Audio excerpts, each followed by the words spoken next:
Hi, my name is Jody Schultz and I am presenting my experiential exercise. I chose to do it on animal abuse.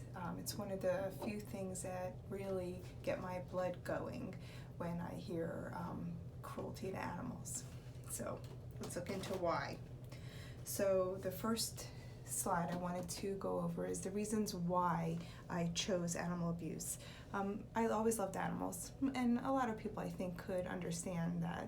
A lot of people have dogs and cats, but I was a little more active in my life with animals. I always volunteered at different rescue groups, and when I was a teacher, I always taught being humane to everything, even a cockroach. If the kids found a cockroach in the classroom, I would always say it's a God's creature, so we take it outside and we respectfully release it. And it was funny because the teachers for the following year would always say, "Oh, I had one of your kids, they wouldn't let me kill a bug." So it was something that was always important to me, and I always try to teach it to my students and people around me. After teaching, and I started rescuing a ton of animals in the area where I was teaching, it was costing me a fortune. So I decided to start a non-for-profit 501c3 where we rescued a lot of kittens, and we were able to find homes for them and get them medical care. So I did that for about 7-8 years, and then I moved to Virginia, so the group kind of went defunct. And then up to date, I still volunteer and foster kittens.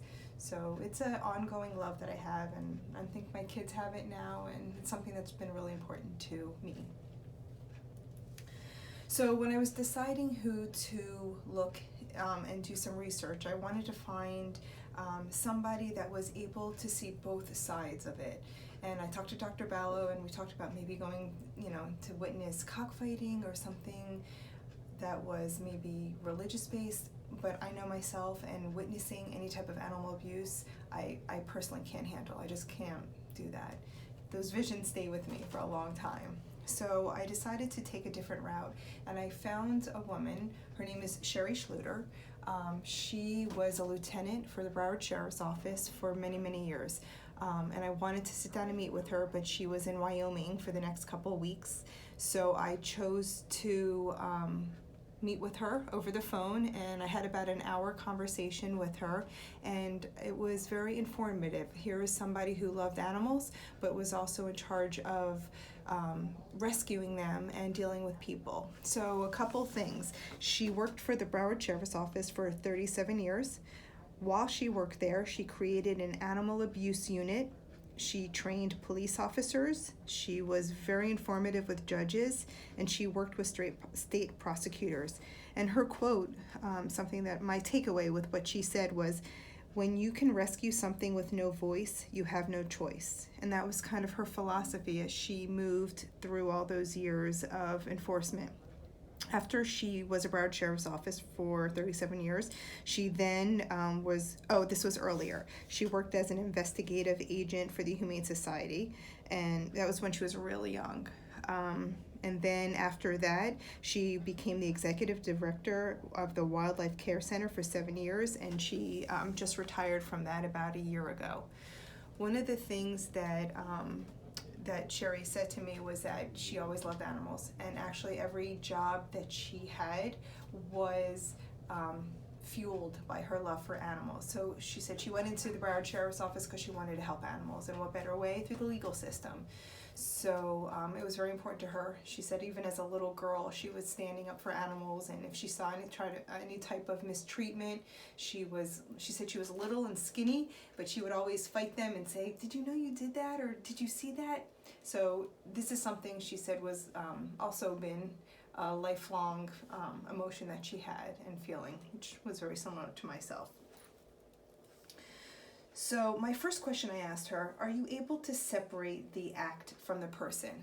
So it was interesting because she treated people with respect, And she said, you know, her blood would be boiling, but it was very important for her to make sure that they were always treated with respect.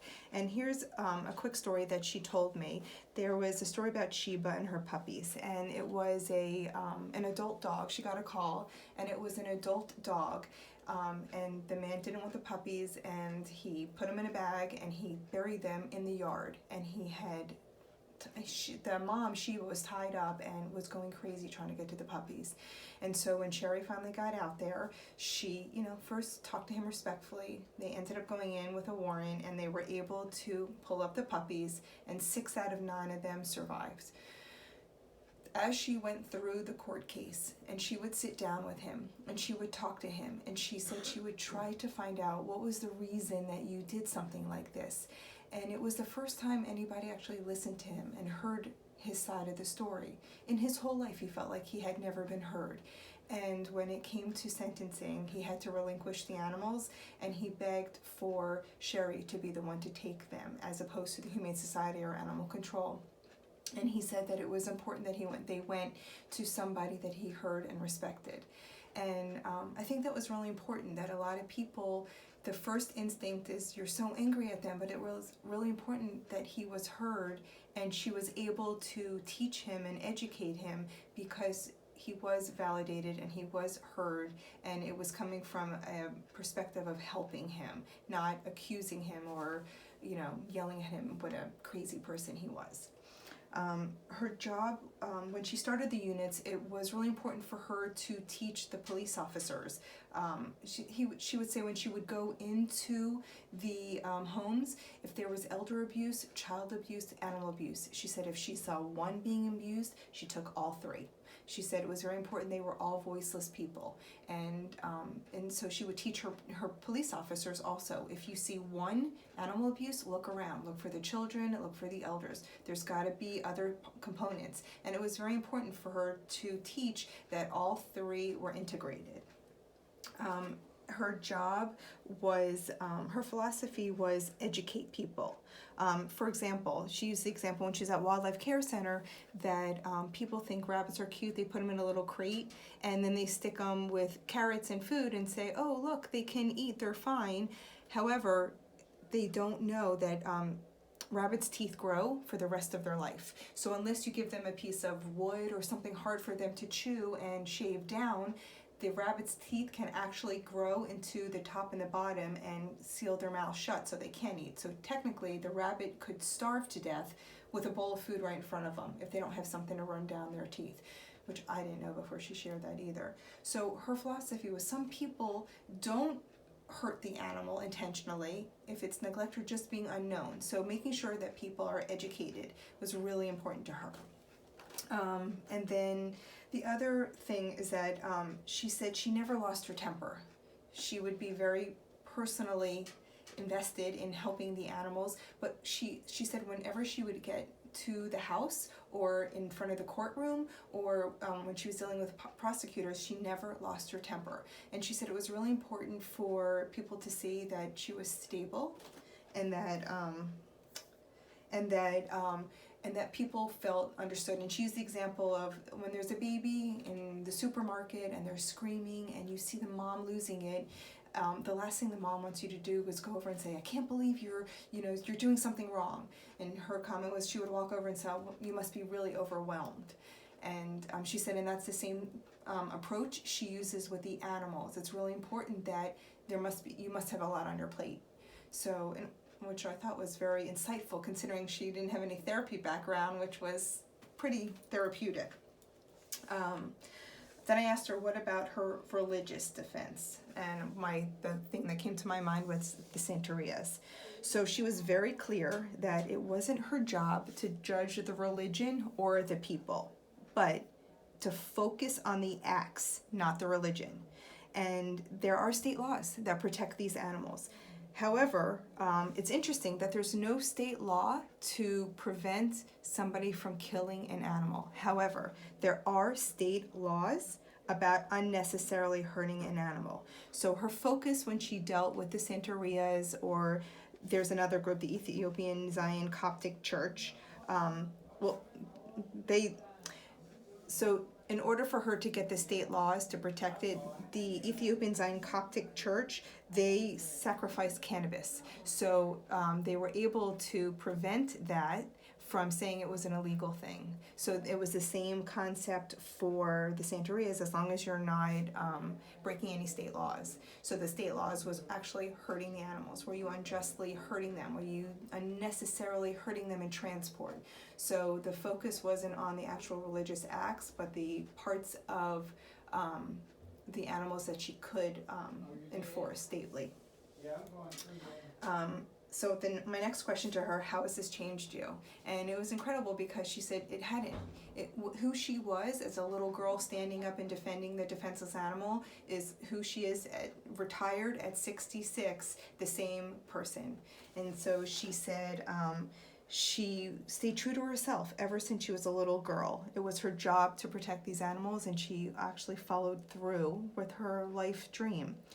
She said there was not a day that she wasn't ridiculed by other police officers. She said when she first started the unit, they didn't take her seriously, that she would call and say there was an animal that was in danger, and she said the cops would make the animal noises over the intercom system and just really try to humiliate her. And she said she never let it bother her. She just followed through with it.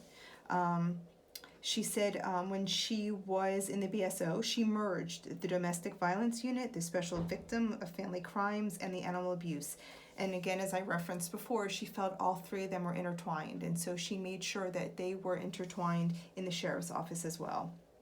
And she said it was interesting. She never had to convince others that child abuse or domestic violence abuse mattered. People just unconditionally accepted that. But daily, it was her job to convince that animal abuse does matter. And she said that was an ongoing conflict that she had.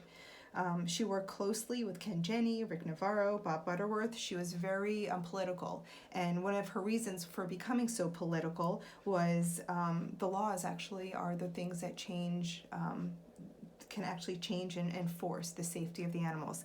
And it led to her in 1989, she wrote the felony abuse statute that is still in effect as of today. So her work is actually continuing on. Going forward, what advice would you give to people? And I thought she was, after all this horrible things that she heard, that she said that she will never get out of her mind, and the things that are burnt into her cornea. It was important that you always treat people with respect. Listen to what people have to say. And I thought it was interesting, a lot of our multiple perspectives. We see one thing, but sometimes when you listen and hear, there's another side to people. Educate them, don't alienate them. Don't scream, don't come in assuming. First assume they don't know. They are not sure of what happens. And then never give up on what you believe in. And that was my experience and my interview, and I definitely learned a lot from talking to Lieutenant Jody Schultz. It did help me become more open to finding out and educating and hearing how the people perhaps don't know any better, and hopefully educate them. And I guess as my profession moving forward, maybe taking some of that pain off the street. And that's it.